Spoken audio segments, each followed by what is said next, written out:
السلام علیکم ورحمۃ اللہ وبرکاتہ۔ احییکم بتحیۃ الاسلام، اسئلہ و اجوبہ حول الوطن۔ آج ہم چھٹا سبق پڑھیں گے وطن کے بارے میں۔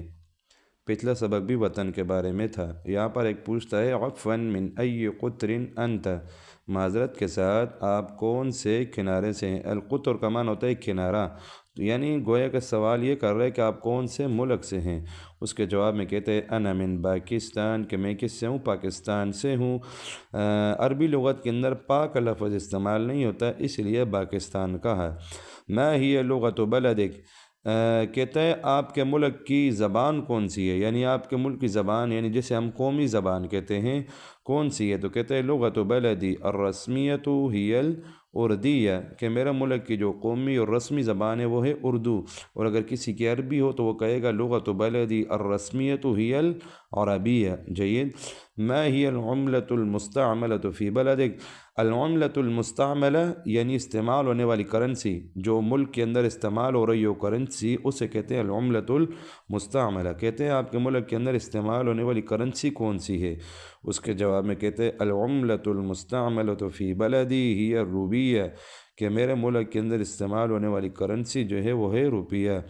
مسمع عاصمۃ وطنک، کہ آپ کے ملک کے دارالحکومت کا نام کیا ہے؟ عاصمہ معنی دارالحکومت۔ مسمع عاصمۃ وطنک یعنی آپ کے ملک کے دارالحکومت کا نام کیا ہے؟ اس کے جواب میں کہتا ہے اسم عاصمۃ وطنی اسلام آباد، کہ میرا ملک کے دارالحکومت کا نام جو ہے وہ اسلام آباد ہے۔ پھر آگے پوچھتے ہیں من رئیس دولتک، من رئیس دولتک، رئیس کہتے ہیں بڑے کو، سربراہ کو، تو کہتے ہیں آپ کے ملک کا سربراہ کون ہے، یعنی آپ کے ملک کا جیسے کہ ہم کہتے ہیں پرائم منسٹر کون ہے؟ تو اس کا جواب دیتے ہیں رئیس دولتی، میرے ملک کا جو سربراہ ہے، پرائم منسٹر ہے، وہ آپ آج کل جیسے کہ وزیر شہباز شریف ہے تو آپ کہیں گے رئیس دولتی ہوا شہباز شریف۔ جید۔ یعنی میرے ملک کا جو سربراہ ہے، جو پرائم منسٹر ہے، وہ ہے شہباز شریف۔ حل فی بلدی کا اقالیم، کہ آپ کے ملک کے اندر صوبے بھی ہیں؟ اقالیم اقلیم کی جمع ہے جس کا معنی ہوتا ہے صوبے، کہ آپ کے ملک میں صوبے بھی ہیں؟ اس کے جواب میں کہتے ہیں نعم فی بلدی خمسۃ اقالیم، جی ہاں میرے ملک کے اندر 5 صوبے ہیں۔ کم نسمۃ تعیش فی بلدک، نسمہ کہتے ہیں افراد کو، اور تعیش کا معنی ہوتا ہے زندگی گزارنا، جیسے کہ میں نے پچھلا اسباق میں بتایا تھا عاش یعیش کا معنی ہوتا ہے زندگی گزارنا۔ کہتے ہیں آپ میں ملک کے اندر کتنے افراد زندگی گزار رہے ہیں؟ تو اس کے جواب میں کہتا ہے عدد النفوس فی بلدی تقریباً 180 ملیون، کہ میرے ملک کے اندر رہنے والوں کی تعداد جو ہے تقریباً 180 ملین ہے۔ کتنی ہے؟ 180 ملین۔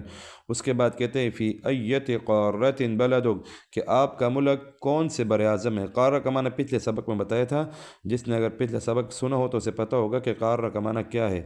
قارہ کا معنی ہوتا ہے بر اعظم، کہ آپ کے ملک کا بر اعظم، آپ کا ملک کون سے بر اعظم میں واقع ہے؟ تو اس کے جواب میں کہتا ہے بلدی فی قارۃ آسیہ، کہ میرا ملک جو ہے ایشیا کے بر اعظم میں واقع ہے۔ اس کے بعد کہتا ہے ما ہی الموارد الاقتصادیۃ فی بلدک، الموارد الاقتصادیہ یعنی معاشی وسائل، سمجھ آ گئی کہ آپ کے ملک کے اندر معاشی وسائل کیا ہے؟ اس کے جواب کہتا ہے یعتمد بلدی علی الزراعۃ، میرا ملک جو ہے زراعت پر اعتماد کرتا ہے، یعنی کھیتی باڑی۔ اسی طرح آپ کہتے ہیں اس کے ساتھ لگا سکتے ہیں والصناعۃ، اس طرح صنعت پر، والتجارت اور تجارت پر۔ جید۔ اس کے بعد کہتے ہیں ما ہی البلدان التي تقع علی حدود بلدک، کون سے وہ ممالک ہیں، کون سے وہ شہر ہیں، کون سے وہ ملک ہیں جو آپ کے ملک کے حدود پر، آپ کے وطن کے حدود پر واقع ہیں؟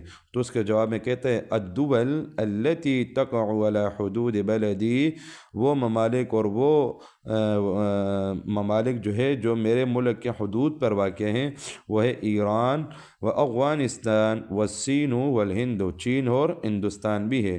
فهذه الأسلوبات اليوم نحن بإذن الله تبارك وتعالى درسنا فهذه الأسلوبات تحفظونها، فعندما أنتم تحفظون ثم تراجعون مع أصدقائك ومع زملائك جيد، فهل عندكم سؤال أو استفسار فتسألونني. یعنی یہ جو اسلوبات اور یہ جملے ہم نے پڑھے ہیں، ہر ساتھی اس کو یاد کرے، اس کو اپنے تکلم میں اس کو اپنے ساتھیوں کے ساتھ دہرائے، اور کسی کے ہاں کوئی سوال ہو تو وہ بھی پوچھ سکتا ہے۔ السلام علیکم ورحمۃ اللہ وبرکاتہ۔